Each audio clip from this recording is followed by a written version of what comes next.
Hi everyone, I'm Andrew McNicol, choreographer, and I just wanted to talk a little bit about Yonder Blue, which is a ballet I created for the Joffrey Ballet in Chicago last year, set to a wonderful score by the composer Peter Gregson.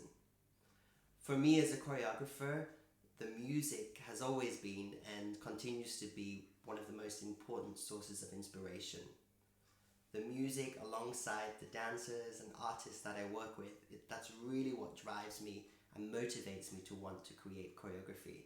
So I was delighted when I came across Peter's music, and it was great to have the opportunity to meet with Peter in person in London and just learn a little bit more about his motivations and inspirations for creating the music. Interestingly, once we met to meet up and discuss the music, it turned out that Peter actually lives 10-15 minutes down the road from where I live in London, and so that was a great kind of starting point for the conversation.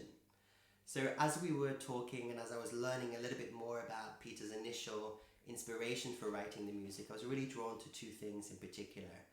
And what I loved was the fact that Peter said, the music didn't come about because it was a response to a commission or a film, but it really came from him. It was almost a passion project to begin with that grew into something bigger later. And I think that sense of exploration and experimentation and playing and finding new sounds, I think that really comes across in his music. That was very much something I was drawn to. And the other thing we were talking about, which I was fascinated by, was this idea of how do you create that sense of volume and texture and sound that you might experience in a cathedral or an incredible piece of architecture. And he was talking about the space and the distance between the musicians. And just that little idea, the space between people, between places, between two bodies, two musicians, really appealed to me. And at the time we were having that conversation, I was reading an incredible book called A Plea for Eros. And page 1, chapter 1 is called Yonder, which is where part of the title of the ballet Yonder Blue comes from.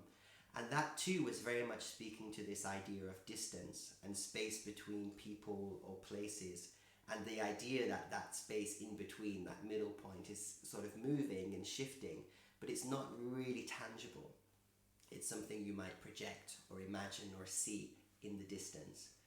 And just this as a sort of initial idea and starting point to go into the studio with the dancers really resonated with me, and I felt that there was something interesting there.